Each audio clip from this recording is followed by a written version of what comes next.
And madam post mortem report రావడానికి ఎందుకు late అవుతుంది? అంటే వచ్చేస్తే ఒక క్లారిటీ అయితే వచ్చేస్తుంది గదా! వీళ్ళు కూడా ప్రెస్ మీట్‌లు పెట్టి పోస్ట్ మార్టం రిపోర్ట్‌ని రిలీజ్ చేయండి అని చెప్పేసి నిన్న కేఏ పాల్ గారు వీళ్ళందరూ కూడా ప్రెస్ మీట్ పెట్టి చెప్తున్నారు. అంటే లేట్ అవ్వడానికి గల కారణం ఏమన్నా ఉందా మేడం? లేట్ అవ్వటానికని ఏమీ లేదు. ఇప్పుడు ఇన్వెస్టిగేషన్ చేశారు. కాలిన గుర్తుందని వాళ్ళే చెప్తున్నారు. మొహం మీద గుర్తుందనేది అందరూ చెప్పారు. హ్మ్. మీరు చెప్పిన దాన్ని కాదు ఆయన మొహం చాలా క్లియర్‌గా ఉందని అయితే పోలీసులు చెప్పలేదు కదా! అవును. ఆ! కాలిన గుర్తుందని వాళ్ళే చెప్పారు గదా! రిజిస్ట్రేషన్‌కెళ్తున్నారు అని చెప్పారు. సో, అది అవునా కాదా మీరు కూడా చెప్పొచ్చు కదా! ఆ! హ్మ్. ఇంకా నా 4 అవర్స్ అక్కడ వెయిట్ చేశారని వాళ్ళు చేసిన ఇన్వెస్టిగేషన్‌లోనే గదా తెలిసింది. ఇంకా వాళ్ళ స్నేహితులతో మాట్లాడారు కదా! ఆయన జర్నీ ఎవరికైనా తెలిసి ఎనకాల ఇట్లా చేశారేమో అనేది వాళ్ళు ఎంక్వైరీ చేసుకున్నారు. చేసుకున్నప్పుడు ఆయన ఎక్కడికెళ్తాడు, ఎందుకెళ్తాడు అనేది కూడా మాకెవరికీ చెప్పరు. మాకు తెలీదు అని వాళ్ళు చెప్పారు. ఆయన ఎక్కడికెళ్ళేది, ఎప్పుడెళ్ళేది అనే విషయం బయట చెప్పరు అని వాళ్ళే చెప్తున్నారు కదా! హ్మ్. సో, ఇవన్నీ చెప్పిన దాన్ని బట్టి చూస్తే ఇక్కడ ఇన్వెస్టిగేషన్ జరగలేదనా? జరిగిందనే కదా! సరే ఇంకా ఇవన్నీ ఇది మొత్తం రిపోర్ట్ వచ్చే వరకు సమయం పాటించండి. ఓకే. ఎందుకంటే ఇప్పుడు మీకు ఒక డౌట్ అనేది రేజ్ అయింది. ఆ డౌట్ అనేది క్లియర్ చేయాల్సిన బాధ్యత కూడా డిపార్ట్‌మెంట్ మీద ఉంటది. హ్మ్. సో, అందుకని వాళ్ళు రమ్మంటున్నారు. మీరెళ్ళండి. మీ డౌట్స్ ఏంటనేది అక్కడ ఇక్కడ కూర్చొని మాట్లాడితే మీకు డౌట్స్ క్లియర్ అవుతాయా? ఒక్కటి. ఇప్పుడు వచ్చి మీ మీడియా ఛానల్స్‌కొచ్చి కూర్చొని మాట్లాడారనుకోండి. హ్మ్. మీరు చెప్తారా? నేను చెప్తానా? ఎవరం చెప్పలేము ఇక్కడ. అవును. మీరు ఎవరిని అడగాలి ఎళ్లి? పోలీస్ డిపార్ట్‌మెంట్‌నే ఎళ్లి అడగాలి. హ్మ్. సో, మీరెళ్లి అక్కడే అడగండి. మీ డౌట్‌లేంటో అక్కడ క్లియర్ చేసుకోండి. కుటుంబ సభ్యులను రమ్మంటున్నారు కదా! ఎవరు నియరెస్ట్ అదే నేననేది. ఒక ఇద్దరు ముగ్గురు కలిసి వెళ్ళండి. సో, ఏం జరిగింది ఏంటనేది క్షుణ్ణంగా తెలుసుకోండి. మీ డౌట్స్ ఏమున్నాయో క్లియర్ చేసుకోండి.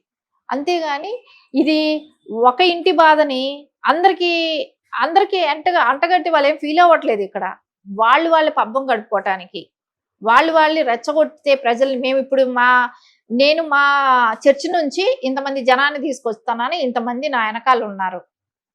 అంటే రకరకాల వాళ్ళ మాటలు. ఇప్పుడు వీళ్ళు మాట్లాడుతున్నారు, వాళ్ళు మాట్లాడుతున్నారు, ఇంకో కమ్యూనిటీ ఇట్లా మాట్లాడుకుంటా పోతే ఇది ఎప్పటికి ఇదవుతది చెప్పండి? హ్మ్. ఇది క్లియర్‌గా ఉండాలని అనుకున్నప్పుడు దీన్ని పీస్‌ఫుల్లే కదా ఎవరైనా కోరుకునేది. ఏ మతమైనా కోరుకునేది పీస్‌ఫుల్‌గా ఉండటమే గదా! అవును. అక్కడ ఇప్పుడు జరిగిందేంటో చెప్పారు. మీకు డౌట్‌లుంటే ఎళ్లి రమ్మంటున్నారు. అంతేగాని మీరు పీస్‌ఫుల్ కోరుకునే వ్యక్తులైతే ఎందుకిట్లా? ఇది కరెక్టా? ఎవరికి మంచి చేద్దామని? హ్మ్.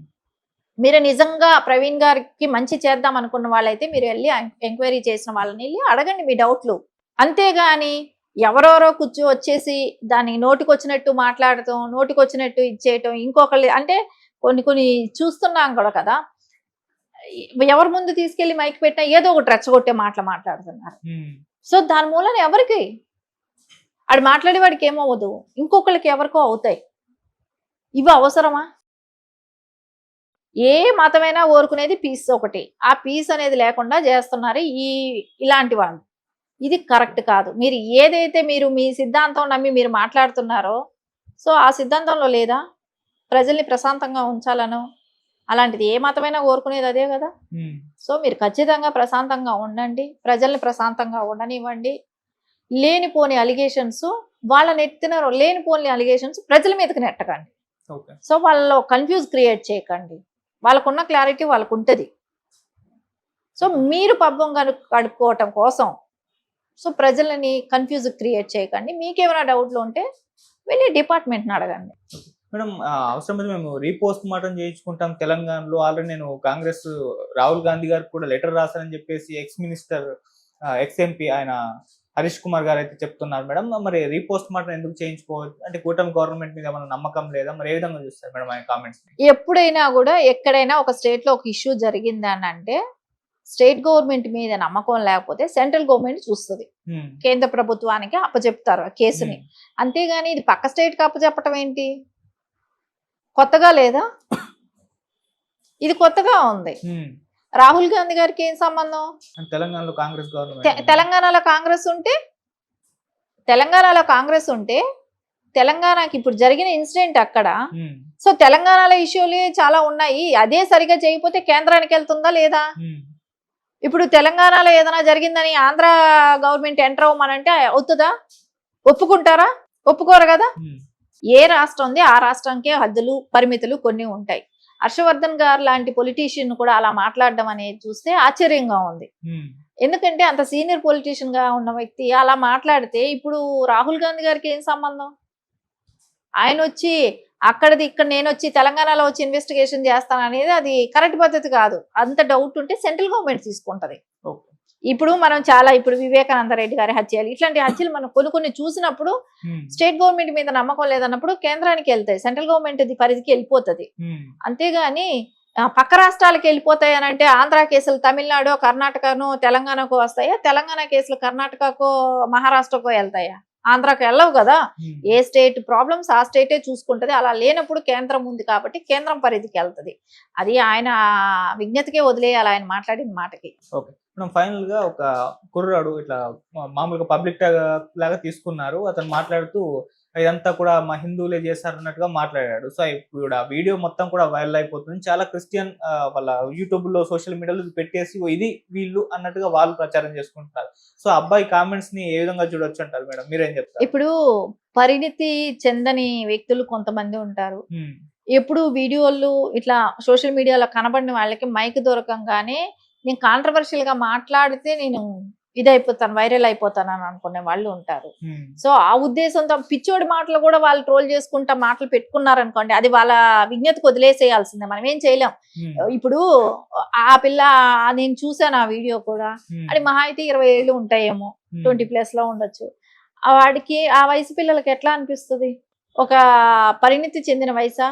అసలు అది కాదు, అతను కెమెరాకే ఫస్ట్ కొత్త ఏమో అయి ఉండొచ్చు. అదే నేను అనేది, ఎవరిని పడితే ఒక టాపిక్ సెన్సిటివ్ ఇష్యూని గురించి ఎవరిని పడితే వాళ్ళతో మాట్లాడిస్తే పరిస్థితులు ఇలాగే ఉంటాయి. అదే వాళ్ళకైనా చెప్తుంది. ఇప్పుడు అతను ఎవరో ఆ కుర్రాడు మాట్లాడాడని చెప్పేసి దాన్ని మీరు పెట్టుకుంటున్నారు అని అంటే మీరు మాట్లాడిన మాటలు ఇంకెంతమంది పెడతారు? మీరు ఒకటే చూడండి, ఎప్పుడూ కూడా విధ్వంసాలు ఎక్కడి నుంచి రెచ్చగొడతారు? మీరు మళ్ళా దాన్ని ట్రోల్ చేసుకు తిప్పి తిప్పి తిప్పి చూపెట్టడం మూలాన.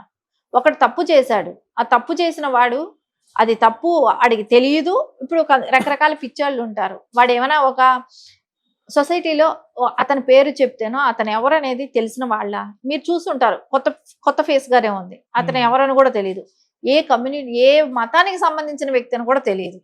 సో అతను మాట్లాడుతున్నాడు. సో దాన్ని పెట్టుకొని నేను ట్రోల్ చేసుకుంటున్నాను, నేను ఇది వాళ్ళ ఇది అని అన్నప్పుడు మీరు కూడా గతంలో కూడా చూసుకుంటే ఎన్నో గుళ్ళు ధ్వంసం అయ్యాయి, ఎన్నో ఇళ్ల దగ్గర చర్చిల దగ్గర గొడవలు అయినాయి. అంటే ఇళ్ల దగ్గరికి వెళ్ళిపోయి ఇంట్లో మగవాళ్ళు లేనప్పుడు మహిళల దగ్గరికి వెళ్ళి బాప్టిజం తీసుకోండి అని చెప్పి ప్రెషర్ చేసిన రోజులు ఉన్నాయి. మీరు చర్చిల్లో మాట్లాడినప్పుడే కానివ్వండి, బయట సభల్లో పెట్టినప్పుడు కానీ హిందూ టెంపుల్స్ గురించి ఘోరాతి ఘోరంగా నీచాతి నీచంగా మాట్లాడిన రోజులు ఉన్నాయి. ఎప్పుడైనా ఎక్కడైనా కూడా ఎవరైనా ఇప్పటి వరకు జరిగిందా? ఎవరైనా చంపున్నారా, కొట్టున్నారా? ఎక్కడైనా అలాంటివి జరిగాయా? లేదు కదా. మీరు బలవంతంగా బాప్టిజం తీసుకోమని చెప్తుంటే కూడా వాళ్ళు మిమ్మల్ని తిట్టి తరిమేసి ఉంటారే కానీ ఇక్కడ మీ మీద చెయ్యి కూడా వేయలేదు.